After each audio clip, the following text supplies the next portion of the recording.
में सीखा आप सभी का जनहित आवाज में स्वागत है। मेरे साथ हैं सुमित शर्मा। हम इनसे बातचीत करेंगे कि किस प्रकार से जो है एक पत्रकार ने, दैनिक भास्कर के एक पत्रकार ने स्मृति ईरानी से सवाल किया कि आप यहाँ आई हैं तो आप कुछ जनता के लिए बोल जाइए, तो उस पर स्मृति ईरानी का जवाब था कि आप हमारे जनता का अपमान कर रहे हैं। तो सुमित शर्मा से हम पूछना चाहेंगे कि क्या किस तरीके से देख रहे हैं, स्मृति ईरानी ने सच कहा? ये स्मृति ईरानी का जो वहां पे जो वाक्य था, वो कहीं न कहीं संघी की सोच निकल के बाहर आ गई। जो संघी का सोच, मनुवादी सोच है, वो बाहर के निकल गई। मनुवादी सोच इसलिए कहता हूं मैं, जब भी जनता की आवाज आती है, जब भी हक की आवाज आती है, जब कोई मीडिया या कोई आम जन अगर सवाल पूछता है ना, तो उनपे कहीं ना कहीं वो क्या करते हैं, संदेह करते हैं और सवाल करते हैं। तो उन्होंने चौथे स्तंभ को किस तरह से उन्होंने हत्या करी है, और एक स्मृति ईरानी नहीं करी है, तमाम उनके भारतीय जनता पार्टी के जो नेता हैं, उन्होंने निरंतर मंच के माध्यम से उन्होंने किया है। और उन्होंने क्या किया है, कभी आरक्षण की बात करते हैं, कभी बात करते हैं नारी सम्मान की ठेस पहुंचाने का काम करते हैं, कभी बात करते हैं पंथ के नाम पे धार्मिक उन्माद लगाने की बात करते हैं, और बात जो अगर कोई युवा रोजगार की बात करेगा तो उसको कहीं ना कहीं नक्सल बताने का काम करते हैं। कोई युवा अपने अधिकार की बात करेगा तो उसको आतंकवादी बता देते हैं। कोई महिला अपने सम्मान की बात करती है तो उसके कैरेक्टर पर सवाल उठा देते हैं। और ये निरंतर चल रहा, और गोदी मीडिया कर रही है, निरंतर कर रही है गोदी मीडिया। गोदी मीडिया का एक ही काम है, किस तरह से मनुवादी की विचारधारा को पूरे भारतवर्ष में क्या करा जाए, प्रचार प्रसार किया जाए, आप दलितों की आवाज को नहीं उठाया जाए। नहीं तो उनके बाद फिर उसको जॉब से निकाल दिया गया, नौकरी से निकाल दिया गया, और फिर उन्होंने कहा वही स्मृति ईरानी जो कल सिलेंडर लेके चला करती थी, और आज भी जनता का आवाज उठा रही है। आप उन पे शक कर रहे हैं, उन पे इस तरह की लांछन लगा रहे हैं। सुनिए, वो जनता की आवाज नहीं उठा रहे हैं, जो सुनिए उठाती थी, ये बात बिल्कुल सही बात है। वो आज उठाने की जरूरत नहीं है, क्योंकि सब कुछ, सबका साथ, सबका विकास हो रहा है, सब कुछ चल रहा है देश में, चल रहा है। आज देश का छात्र सड़क पे है, किसान, सुनिए आपने कहा सब कुछ चल रहा, सही चल रहा। आज देश की तिरंगा का मान बढ़ाने वाली बहन बेटी आज सड़क पे बैठी हुई है, देश का युवा सड़क पे बैठा हुआ, देश का किसान सड़क पे बैठा हुआ, देश की महिलाएं सड़क पे बैठी हुई, देश के वो तमाम जो नौकर साहब वो सड़क पे बैठा हुआ, देश के तमाम इंस्टीट्यूशन सड़क पे बैठा हुआ, और आपके देश सही चल रहा है। आप ये बताइए, स्मृति ईरानी वही कर रही है जो संघी का आदेश नागपुर से आ रहा है, और दिल्ली के अंदर उनका काम क्या है, उनका काम यह है कि देश के अंदर प्रभारी किया। नहीं तो अब तो आरएसएस ने भी बोल दिया है कि आप अपनी हरकतों से बाज आ जाओ, नहीं तो राहुल गांधी जन सैलाब जो कर रहे हैं वो फिर बहुत बड़े स्तर पे ये सब करेंगे, और फिर जनता में फिर से दोबारा सत्ता में बैठ जाएंगे। तो उन्होंने, आरएसएस ने भी मोदी सरकार को कहा है कि आप सुधर जाओ। इस पे आप क्या कहेंगे? सुनिए, आरएसएस को डर लग रहा है, क्योंकि आरएसएस की जो शाखाएं है ना, जो फील्ड में लगती है, और फील्ड की हकीकत आरएसएस को पता चल रहा है किस तरह से जनता ने अब जवाब मांगना स्टार्ट कर दिया है, और जनता ने हकीकत को जाना है और समझा है। तो कहीं ना कहीं आरएसएस और तमाम संघी को लग गया, लेकिन वो क्या कर रहे हैं, पीछे के रास्ते से तो ये वही काम करेंगे मनुवादी को खुश करने का, और आगे के रास्ते से क्या करते हैं, जैसे राष्ट्रपति कभी बना देंगे दलितों को, लेकिन उसी दलितों के नाम पे पूरे दलित समुदाय और आदिवासी समुदाय को अपमान करने का काम भी करेंगे। आप ये बताइए, राम मंदिर के अंदर सबने सहयोग दिया था मंदिर बनाने में, लेकिन मैं ये पूछना चाहता हूं, क्या उसका महंत कोई दलित बनेगा? मैं ये पूछना चाहता हूं, किसी भी मंदिर में जाने का इजाजत किसी दलित को मिलेगा या नहीं मिलेगा? अरे दलित झाड़ू लटका के आगे में हांडी लेने के ही काबिल है, बस वो तो ब्राह्मण आया ऊपर से वो पूजा करेंगे कि दलित पूजा करेगा? सुनिए, आप लोग पत्रकार महोदय का काम ही तो यही है कि वैदिक काल की जो विचारधारा है उसको देश के अंदर प्रचार प्रसार किया जाए, क्योंकि आप लोग कभी संविधान को माना नहीं, क्योंकि संविधान के आने से देश की हकीकत को निकला, और ताकत निकल के आई है देश के अंदर।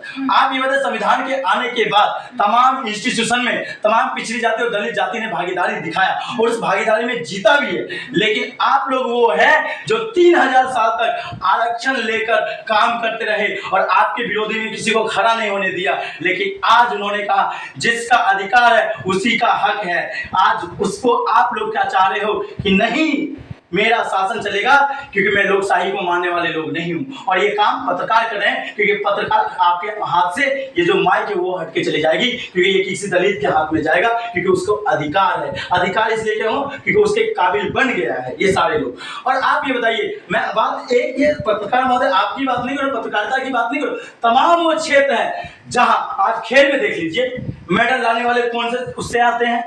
आप ये बताइए, नौकर साहब में देख लीजिए कौन से लोग काबिल हैं। आप ये बताए तमाम वो लोग हैं जो अपने कार्य के दम पर और लोगों के अरे तो आपके अंदर टैलेंट भी तो होना चाहिए, तभी तो आपको नौकरी मिलेगी। आप बिना टैलेंट के आप आरक्षण पे जाएंगे क्या? आरक्षण से ही आप नौकरी करेंगे? सुनिए मैं कह रहा हूँ, वो लोग आरक्षण खत्म करने की बात करते हैं जिन्होंने आरक्षण के बल पर पढ़ा और बढ़ा है, और वो लोग आरक्षण खत्म करने की बात कर रहे हैं जो आरक्षण के दम पर ही पूरी जिंदगी बिताई है। कैसे बोल सकते हैं वो लोग आरक्षण ले रहे हैं? आप ये बताइए, शिक्षा के क्षेत्र में 3000 साल तक विद्यालय में किसको जाने का अधिकार था? आपको नहीं पता? ब्राह्मण केवल अपना शिक्षा ग्रहण करता था, कोई पिछड़ी जाति और दलित जाति का उसकी हत्या कर दी जाती थी। आपको नहीं पता है कि आप आरक्षण के दम पर बाजार में अगर कोई दुकान खोल लेता था वैसे समाज के अलावा कोई, तो उसकी हत्या कर दी जाती थी। आपको नहीं पता है कोई देश की रक्षा के लिए तलवार उठाता था, कोई दलित और आदिवासी और पिछड़ी, तो उसकी हत्या कर दी जाती है। प्रधानमंत्री भी तो ओबीसी है, सुनिए, क्यों दिक्कत हो रहा है? सुनिए, कथित ओबीसी और वास्तविक ओबीसी में विविधता है, इस बात को समझिए। अच्छा। वास्तविक ओबीसी समाज के वो लोग हैं जिन्होंने अपने अधिकार के लिए जान न्यौछावर की है देश के लिए। आप बात करो राम नरेश यादव, बात कीजिए कमिश्नर कुशवाहा को पूरे रैली में उसी सामंती लोगों ने दिलदहाड़े गोली मार दी थी। आप बात कीजिए लालू यादव की, बात कीजिए कांशीराम की, बात कीजिए बाबा साहब भीमराव अम्बेडकर की, बात कीजिए पेरियार की, बात कीजिए सावित्रीबाई की, बात कीजिए उन छत्रपति शिवाजी साहू जी, सबकी बात कीजिए। आप में पेरियार की बात कीजिए, और बात तो आप कहते हैं सामंती में भी बहुत सारे लोग आए हैं जिन्होंने आप चाहे कितना भी चिल्ला लीजिए, आएंगे तो मोदी जी ही, क्योंकि अभी राम मंदिर के पुजारी ने कहा है कि 2024 में प्रधानमंत्री आएंगे, मोदी जी आएंगे, क्योंकि राम की उन पे कृपा। आज देश में ना तो मीडिया डिसाइड करेगा कौन अपराधी है, आज देश में कोई बाबा डिसाइड नहीं करेगा कि तो डिसाइड करेंगे। सुनिए, मैं यही बात कर रहा हूँ। आज देश लोकतंत्र की हत्या किस लिए कह रहा हूँ? इसलिए कह रहा हूँ क्योंकि आज किसी को अपराधी है या नहीं मीडिया साबित कर देता है। कोई देश के लिए कौन आतंकवादी है कौन आतंकवादी नहीं है बाबा डिसाइड कर देता है। आज देश में किसको रहना है नहीं रहना है वो संत डिसाइड कर देते हैं। आज देश में किसको आवाज उठानी है, कौन अपने हक की लड़ाई करेगा, ये जो मंदिर के महंत हैं वो डिसाइड कर देते हैं। तो आप ये बताइए कहाँ संविधान जिंदा है? आपको मैं बताऊं कि अभी एक रिपोर्ट आया है जिसमें बताया गया है कि पुजारी जो है, मतलब जैसे कि धीरेन्द्र शास्त्री जो है, वो तो बोले हैं कि मैं पाकिस्तान जाके भी हिंदू राष्ट्र बनाऊंगा, लेकिन एक रिपोर्ट में दिखाया गया है कि कई सौ ईसाइयों को आज धर्म परिवर्तन यानी कि घर वापसी कराया गया। इस पे तो कुछ होंगे हिंदू हैं। मैं ये कह रहा हूँ, मैं पूछना चाहता हूँ, बाबा साहब ने भी एक बात कही थी, पहले तो ये डिस्क्राइब कीजिए कि हिंदू में वो तमाम पिछड़ी जाति और दलितवादी कहाँ एडजस्ट करेंगे। पहले तो ये डिसाइड कीजिए हिंदू राष्ट्र में। आप ये बताइए, जब राष्ट्रपति महोदय को मंदिर में जाने की इजाजत नहीं मिलती है उसी हिंदू समुदाय से आने के बावजूद, तो आप ये बताइए उस हिंदू का हकीकत क्या है? आप ये बताइए, राष्ट्रपति जब शपथ लेते उनका शुद्धिकरण किया जाता है, तो आप ये बताइए वो हिंदू में एडजस्ट कहाँ करते हैं?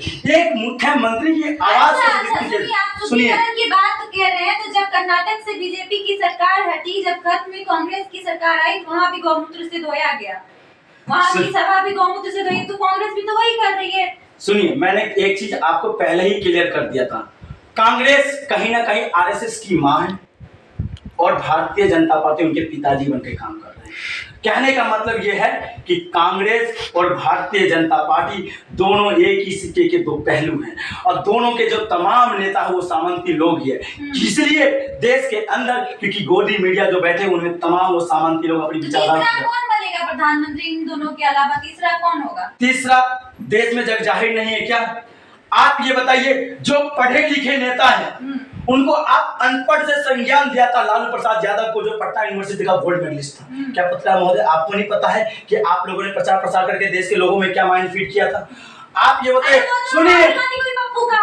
सुनिए मेरी बात सुनिए। क्यों किया जाता है कि उन्हें पता चल गया था कि कांग्रेस के खिलाफत और भारतीय जनता पार्टी के खिलाफत, जो उस टाइम में कांग्रेस थी, उन तमाम जो नेता थे आज भारतीय जनता पार्टी में शिफ्ट हो गए, और उनके जो तमाम जो सामंती थे, क्योंकि पिछड़ी जाति लोगों ने समझ लिया कि कांग्रेस ने हमारे साथ धोखा किया था, दलितों ने समझ लिया, नारियों ने समझ लिया, लेकिन हम लोगों ने समझने में ये गलती कर दिया कि भारतीय जनता पार्टी में भी वही नेता जाके शिफ्ट हो गए,